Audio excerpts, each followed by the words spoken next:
Hello, welcome back. Okay, so this is the review for our test coming up tomorrow. Let's take a look at problem number 8. This is one that's a little bit longer, and so I figured you guys would want a walkthrough of how to look at it.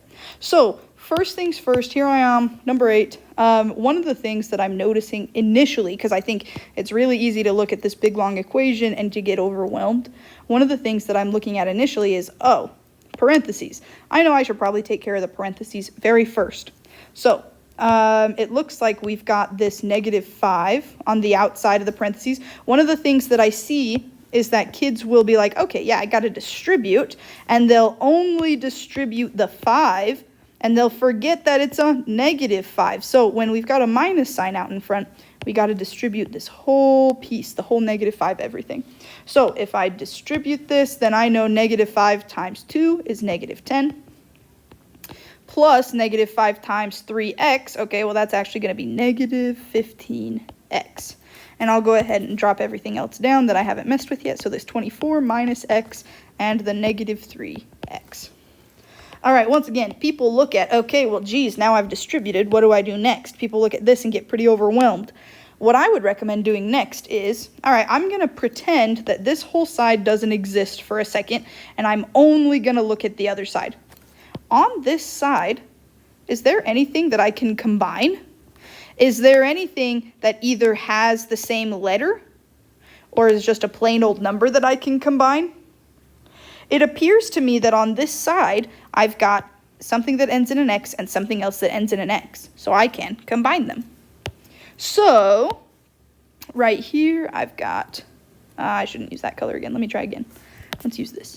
All right, here I've got two things that end in an x, so I know I can combine them. The first thing I know ends in an x is -15, and then the other one is -3. -15 minus 3, and I switched up the order on that, doesn't super matter. Sorry, I should instead have said, even though it'll get you the same answer, I should have said -3 minus 15. I believe that will get me to -18x. Okay, again, I'm going to drop down everything else I haven't used yet, so that -10, that -10, equals 24 minus x. Okay, now I'm gonna look at just one side. Is there anything else I can combine on this side? Doesn't look like it because this ends in an x and this doesn't, so they are not like terms. I can't combine them. Okay, let's look at just this side. Let's ignore this side for a second. Anything else I can combine on this side? I don't think so, because on this, on the 24, it's just a plain old number, no x, and this is just an x, well, -1x, right? This is just an x, and so I cannot combine them. They are not like terms. Okay, now we get to the point of this where we are going to be trying to make things switch sides. When we are moving something to the opposite side, we need to do opposite operations. So I might even make a note of that.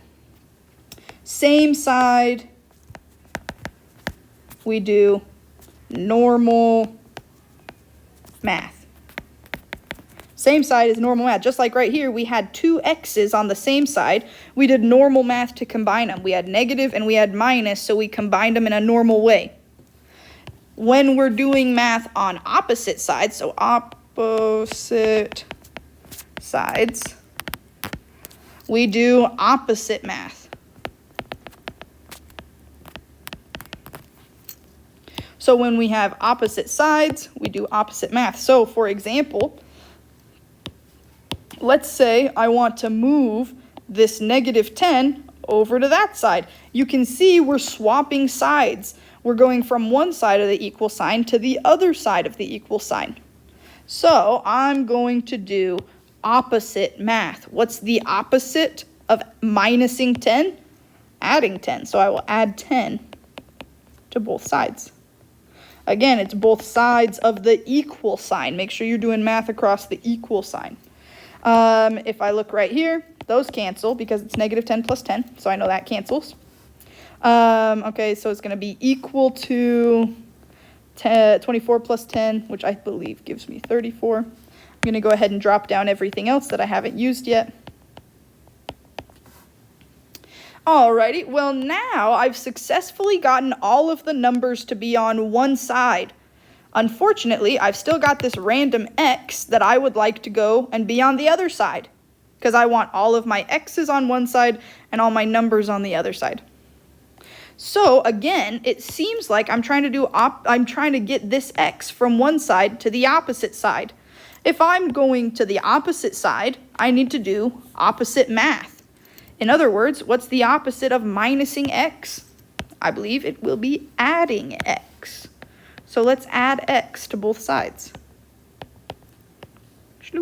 Negative x plus x is cancels, equals 0. So what's left here is I've got negative 18x plus x. If you need to double check, type it into a calculator, but I believe that'll be negative 17x. Okay, let's drop down everything else. Equals 34.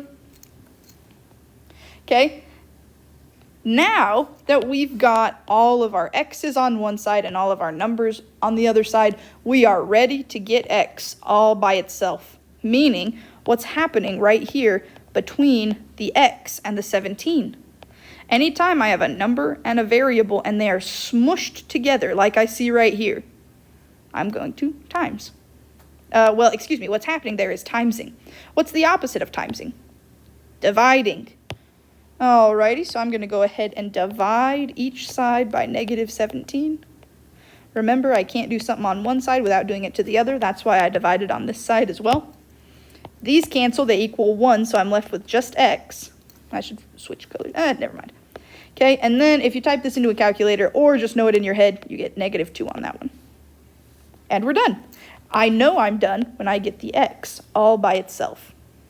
All right, good luck. I believe in you. If this didn't help, please let me know. I'd be happy to go over some more problems with you. All right, good luck. I believe in you. Bye.